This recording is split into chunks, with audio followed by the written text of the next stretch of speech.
Et donc, c'est soi-même qui désigne. Au fond, quand on prend les 11 membres, on désigne 10 membres. Je crois, hein. Oui, en fait, la proportion, elle est... 11 membres, dont 9 par l'Assemblée nationale, Oui. 1 par le chef de l'État et un juriste désigné Par le Parlement. par le Parlement. Par le Parlement. Et une personnalité.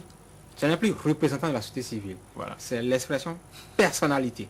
Oui. Parce que justement, il y en a dans l'explication des votes, on dit, mais qui peut le plus fait le moins. Si nous désignons une personnalité pour aller à la Cour constitutionnelle et dans nos structures, pourquoi nous n'en désignerions pas pour la Sénat, qui n'est même pas une institution constitutionnelle? Je pense qu'il faut faire plus simple. Oui. Et respecter, en première année de droit, on apprend aux étudiants le parallélisme des formes. L'organe de désignation désigne. L'organe appelé à se faire représenter désigne son représentant. Lorsque, d'une part, et d'autre part, il faut dire les choses très clairement. Si c'est société civile, il faut dire société civile. Si c'est magistrat, il faut dire magistrat. Il ne faut pas laisser la place à l'incertitude politique. Et, évidemment, c'est sur ce terrain que la motivation est découverte.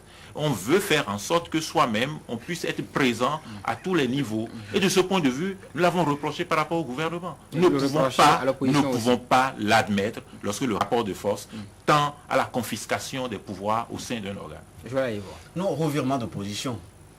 Revirement de position parce que ce que nous avons pratiqué jusqu'à présent, c'est une représentativité institutionnelle à la Sénat. C'était, oui, une représentativité, un consensus institutionnel. Le président de la République, l'exécutif était représenté, l'Assemblée était représentée en fonction de sa configuration, la société civile était représentée en fonction de sa configuration, c'est-à-dire en fonction des tendances qui dominent. Bon, maintenant que l'Assemblée désigne, probablement que mon ami Joseph Diongolo, qui l'a désigné il n'est pas candidat. Il n'est pas candidat. Donc, il semble qu'il y a un revirement de position, probablement conformément à une décision rendue par la Cour constitutionnelle. Blessoussou, excusez que j'en reparle. La Cour avait à un moment, je crois en janvier 2008, évoqué la question de la majorité-minorité. Et ce qui est condamné aujourd'hui dans la composition de la CPS-LEPI, c'est également ce consensus qui n'est qu'institutionnel, qui n'est pas un consensus politique. Mais la loi sur la LEPI ne cristallise que le consensus institutionnel. Et les députés semblent avoir renoncé au consensus institutionnel, en disant que cette fois-ci, ce n'est pas le président de la République, ce n'est pas l'exécutif, ce n'est pas l'Assemblée, ce n'est pas la société civile, mais cette fois-ci, c'est d'une part le président désigne en tant qu'institution et le Parlement, donc désigne avec sa majorité justement. Ouais. Donc il y a comme si le législateur avait tiré enseignement des mesures dont il a été lui-même par ailleurs victime en ce qui concerne la LEPI et a décidé de changer de cap.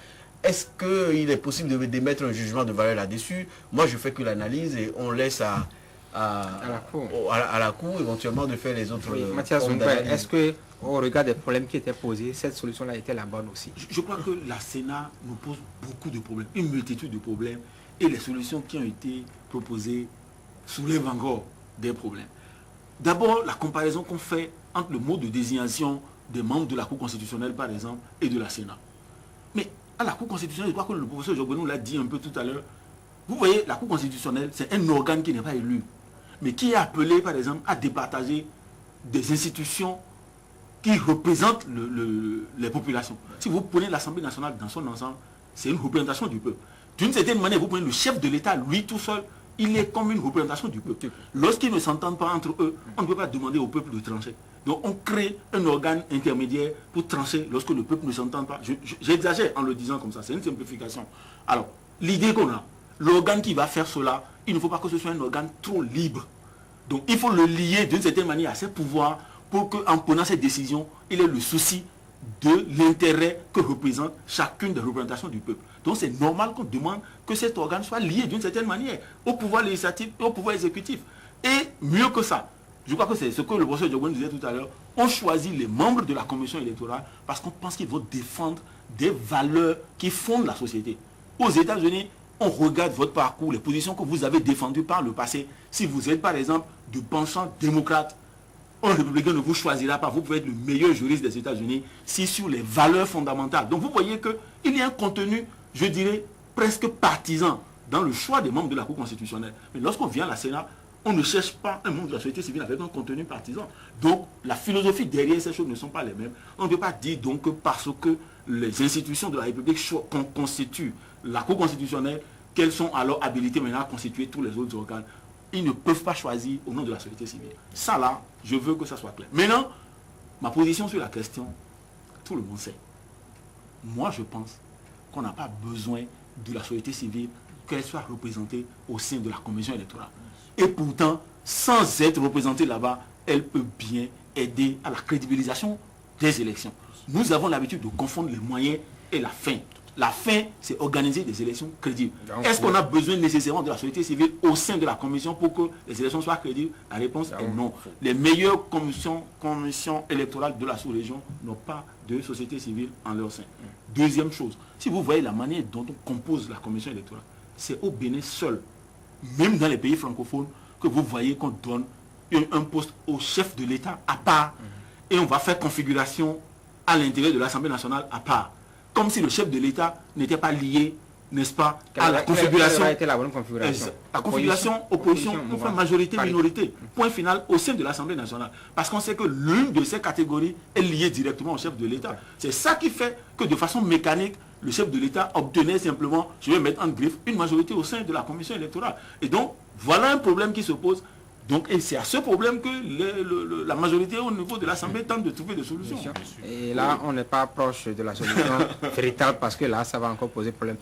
Dernière chose avant qu'on aille à la conclusion en parlant de l'issue possible par rapport à cette loi-là qui est différée devant la Cour constitutionnelle. Et la question de la Sénat, selon les dispositions de l'article 31, qui dit que la Sénat peut déjà donner les grandes tendances après et publier déjà les résultats obtenus des bureaux de vote sur son site web, en attendant que la Cour constitutionnelle proclame. Oui. Oui, mais souci de transparence. Aussi. Moi, je pense Voilà, pas. pas d'objection par rapport Non, à ça. non, il faut pas. Aucune Il faut pas faire du fétichisme Autour des résultats. autour des résultats. Il faut livrer déjà avec les moyens d'information que nous avons, avec les portables, avec comment vous appelez maintenant les téléphones avec lesquels nous avons nos messages électroniques.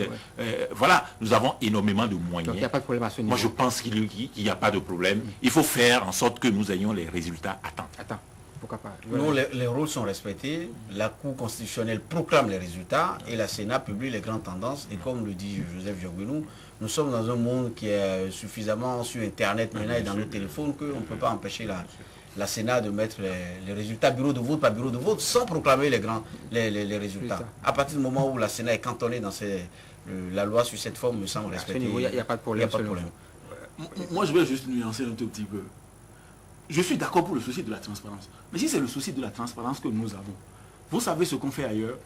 Au lieu de demander, par exemple, que du fin fond du Bénin où on a organisé les élections, on ramène tous les résultats au niveau de la commission électorale à Cotonou. Mais tout le monde sait que plus il y a de distance entre un point, plus on peut manipuler exactement. Dans tous les pays où on se respecte aujourd'hui, au niveau de chaque circonscription électorale, on donne les résultats là. Point final.